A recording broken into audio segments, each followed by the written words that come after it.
Sir Ramarao గారు, ప్రస్తుతం దేశమంతా ఒకటే ఫీవర్, ఎన్నికల ఫీవర్. అవును. రైట్?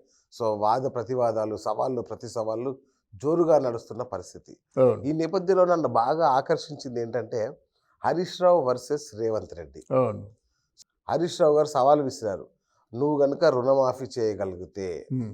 నేను నా పదవిని వదులుకుంటా. నువ్వు వదులుకుంటావా?" అవును. ఈయన రేవంత్ రెడ్డి గారు, హరీష్ నేను రెడీ.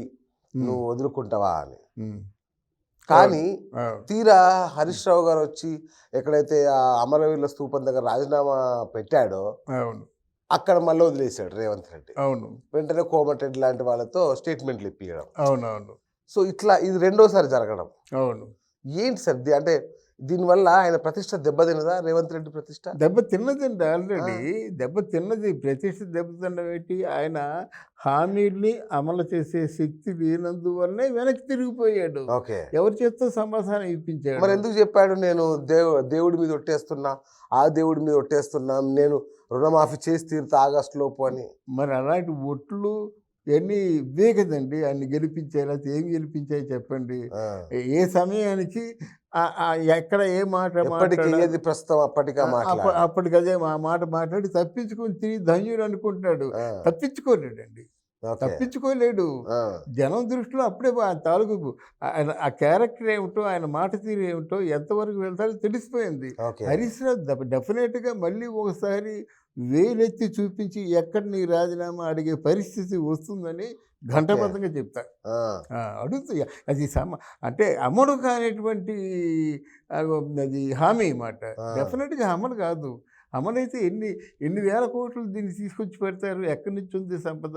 ఇప్పుడు వెంటనే వెళ్ళిపోయినట్టు కేంద్రం ఇస్తుందా? వారంతా గెలవాలి, వారు సీట్లో కూర్చోవాలి, ఒకసారి అంతా టేబుల్ వర్క్ చేసుకున్న తర్వాత కదా ఏ అయినా రాష్ట్రానికి ఇస్తారా? వాళ్ళైనా ఎందుకు ఇస్తారు?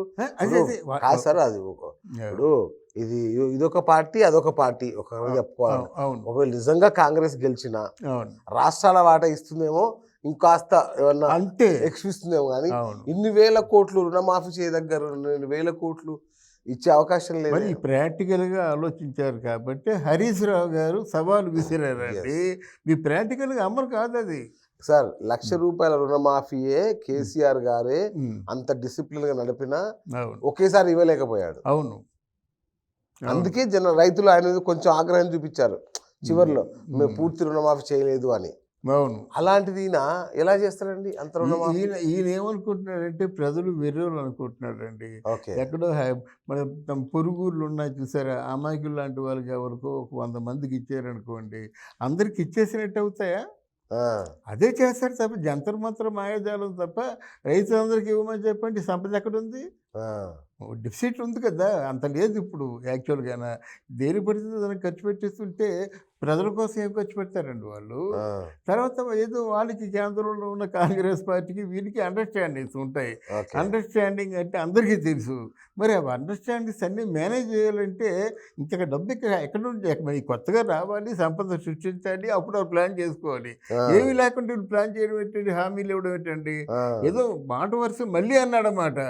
మే 16వ తారీఖునేమో జర్నలిస్టులందరినీ పిలిచి భోజనం పెట్టిస్తామని చెప్పాడు. ఆ! ఇదేమీ జరగదండి. ఆ! తాత్కాలికంగా ఒకరోజు జ్ఞాపకం ఉంటుంది. వారం రోజులు జ్ఞాపకం ఉంటుందండి. ఓకే. రెండో వారాన్ని మర్చిపోతారనే భ్రమలో ఉంటారు ఓకే. ఈ నాయకులు. ఆ! అది ఆ భ్రమలోనే ప్రస్తుతం రేవంత్ రెడ్డి ఉన్నాడన్నమాట. ఆ! రాజకీయ దురంధరుడు కేసీఆర్‌కి తెలీదండి ఇయన్నీని. ఆ! ఇది పెద్ద ఆయనకంటే మించిపోయిన రాజకీయ దురంధరుడా? ఆ! ఆయనకంటే ఆలోచించగలడా? ఈయనేంటి ప్రజల్ని ఇంతకాలం ఎలాగైతే ప్రజల్ని మాయ చేశాడో, ఇది మాయ చేసే మరో ప్రయత్నం అని అనుకుంటాను నేను. రైట్. అది. Right sir.